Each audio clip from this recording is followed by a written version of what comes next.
Hey guys, and welcome back to our Back to Basic Farming Simulator 19 series.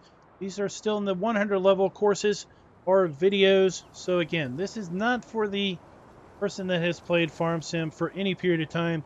These 100 level videos are really designed for the person that is just getting Farm Sim for the very first time and is finding themselves maybe a little intimidated by the general gameplay or the lack of direction that you really get when you get into this game.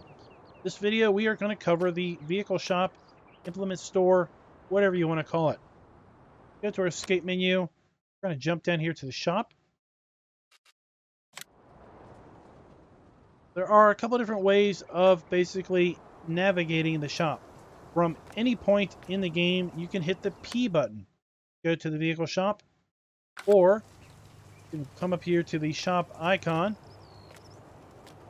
like a little grocery basket. And when you're close to the shop icon, you hit the F1 menu, you can see you can hit R to open the shop menu. Those are pretty much the two ways to get to the shop. Shop is separated out into categories. We have vehicles, tools, objects, placeables, and then landscaping. Then we also have the ability to search by brand. So searching by brand can be quite convenient if you're not quite sure where something is, but you know the brand it is. So for example, we want to see all of the Capello items. Go to brand and then Capello, and there we have all of the different Capello options in the shop. If we hit escape, it'll take us back one level. See, for example, all of the Amazon things that cover all of the different categories in the shop. And escape will take us back. So let's look at these categories. Tractors are separated out into three different categories: small tractors, medium tractors, and large tractors. We double click and go into small tractors. They are typically sorted by price. Here, the Fiat 1300 DT is $59,000 to buy. Cycle over. See that these are increasing in price. So as far as our small tractors go, the base game, before we start talking about mod or DLCs, most expensive small tractor is the Voltra N series at $121,000. I've got activated the Kloss DLC, so I also have the Arion 460 to 410 at $75,500. DLCs and mods will always show at the end of the particular category. Go back here to the Fiat and look at some more of these details. So we see that the power rating, the engine rating, is 110 kilowatts, or 150 horsepower, depending on what you use as your frame of reference. Fuel capacity is 200 liters of fuel. It is a slow little bugger at just 15 miles per hour. The garage icon means that we have one, we own one, and the little hand with a key is the lease icon. 0 means we do not own any. Well, we don't have any under lease. That's what I'm meaning to say. Take a look at the Voltra. Voltra A series is just 100 horsepower, 150 liters, 24 mile per hour top speed, and these are zeros, which means that we don't own any of them. See how these cycle through. Interesting enough, like for example, the New Holland T5 is just 99 horsepower, but $83,000. Why is it so expensive, right? Well, there's various reasons. Obviously, brands will price their things on various different options. But let's go into the Fiat. Let's double click on that. The shop, we get a nice 3D view of the model. The way we can rotate it around is we can use our mouse button, left click, and then left and right rotate up and down. Really get a good view. You can scroll in, scroll out, zoom in and out here at the shop.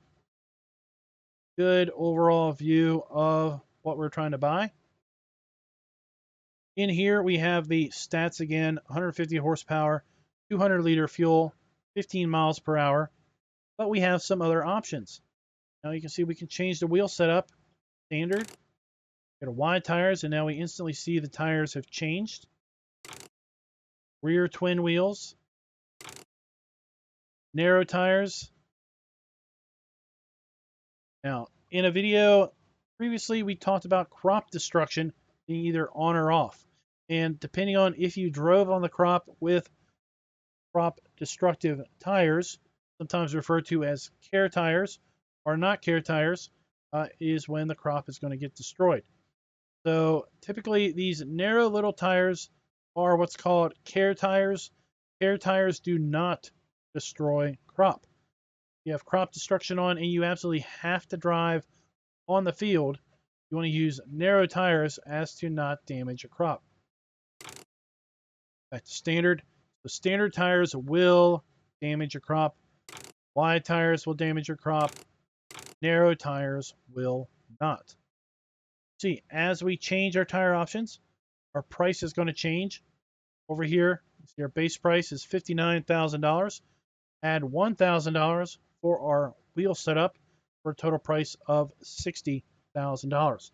Another option available to us is to lease a vehicle or implement. Leasing is much cheaper up front, but can become much more expensive further down the road. Kind of just like real life. So for this example, we lease just the base tractor. It's going to cost us $1,180 just to initiate the lease. It's going to cost us $1,239 for each operating hour, and that is engine hour on the tractor. So that is not game hour, that is operating engine hour. But we've talked about before where we have the ability to change our game clock 1x all the way up to 120x. Defaults to 5x, meaning that 5 game hours will go by in the period of 1 real life hour. This is operating hours is based on real life hours. So if you have the game clock set to 5x, you're not going to be charged $1,200 every time that game clock rolls over to a new hour. You're going to be charged $1,200 every time the engine clock rolls over to 1 hour, which is always in real time. You're also going to be charged $590 per day that you are leasing this tractor. If you don't use it at all during the game day, you're going to get $590 charged to your account just for having it be available to you. And then the total initial lease cost is going to be $3,009. You see, it's going to include the base cost, first hour of operation, and the cost per day. Going forward, you're only going to be charged $590 per day if you don't use it. And if you use it for every time the engine hour rolls over to a new hour, you're going to be charged $1,239 until the next engine hour is added to the vehicle.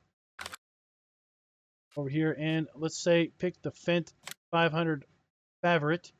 You're going to see we have a lot of different other options here. So the base configuration is 115 horsepower, 210 liter fuel capacity, and 31 mile per hour top speed. A bit faster than the Fiat, not as much horsepower as the Fiat, a little bit more costly up front.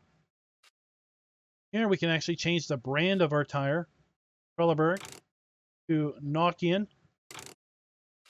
Change standard tires, wide, narrows, rear twins with a narrow option. Now these will still cause crop destruction. Twin wheels, front and back to standard. You can also change the engine setup. This one we can change it to a 515C for 150 horsepower. Also see that the branding on the side changes the model, but it does come at a cost. You can add a front loader attacher.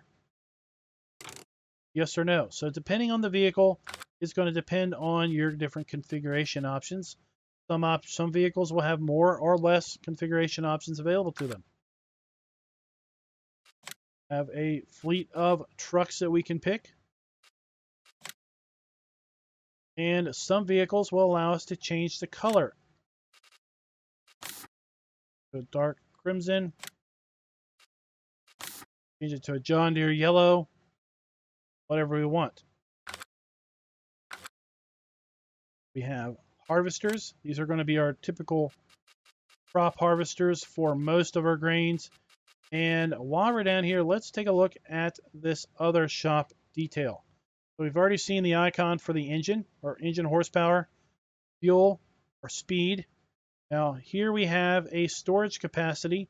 It says this harvester holds 3,540 liters worth of product. This one holds 5,600. As you go up through the chain, you're going to hold more and more product. Of course, your harvester is much bigger and much more expensive. We don't own, nor do we have this leased. And then we have this little puzzle piece. This basically is add-on options. So this is telling us that technically this harvester is most suited to the 3162 Draper, the Healy 12,000, or the HS16 headers. And this is going to tell us the crops that this particular harvester can harvest. See that these attachment options will change depending on the harvester. Now, as a typical gameplay option, any header will fit on any harvester, but it's not always the best idea to put the biggest header on the smallest harvester just to save time and money. That is because you have things like the output pipe here that basically will allow you to unload the grain that is stored in the grain bin up there. If the header is wider than the pipe is long, it's going to be very, very difficult to get grain out of that particular harvester.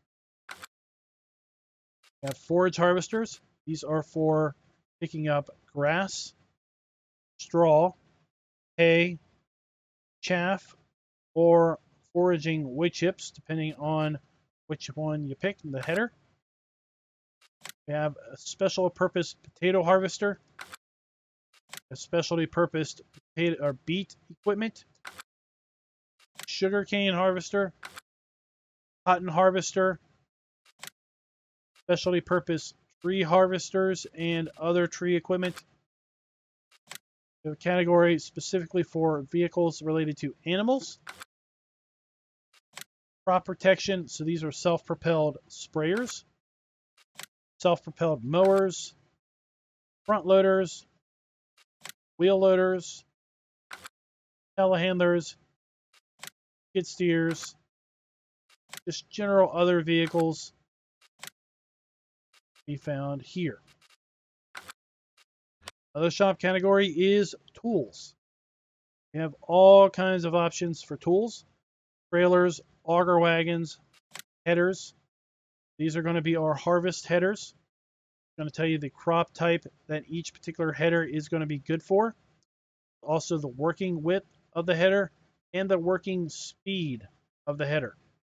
And this little puzzle piece is basically going to tell you the model of the harvester that is best suited for this particular header. Here we have the Nova Activa 7347S or the T560. This particular header is only good for sunflowers, 5.9 meter working width, and has a 9 mile per hour working speed. We have Massey Ferguson Free Flow, 25 foot. It works with the Activa 4347S, the working speed of 6 miles per hour, but is good for wheat, barley, oat, canola, or soybeans. We have corn headers. Corn headers are typically going to be good for corn and sunflowers, whereas your Helianthus headers are going to be sunflower exclusive.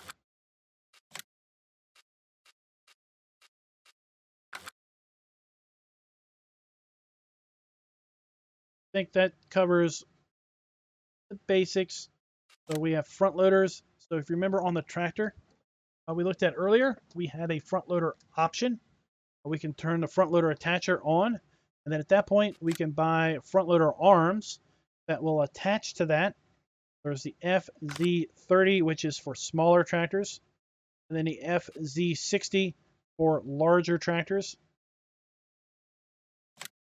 Color code these if you want to match a particular tractor. For example, if you have a New Holland tractor, New Holland blue. Then you have your attachments for your loader, your front loaders.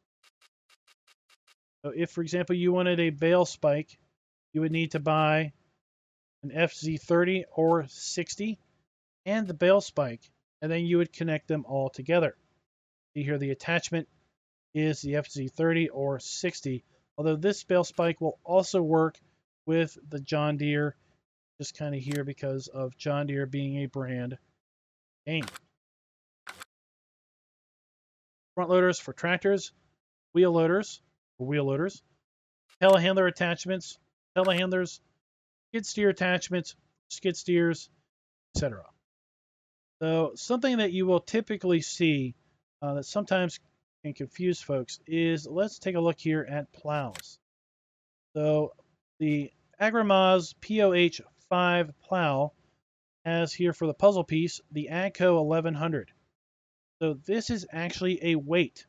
This is not required, but is probably a recommended add-on for this particular plow to kind of counterbalance the plow. So the plow goes on the back, weight go on the front.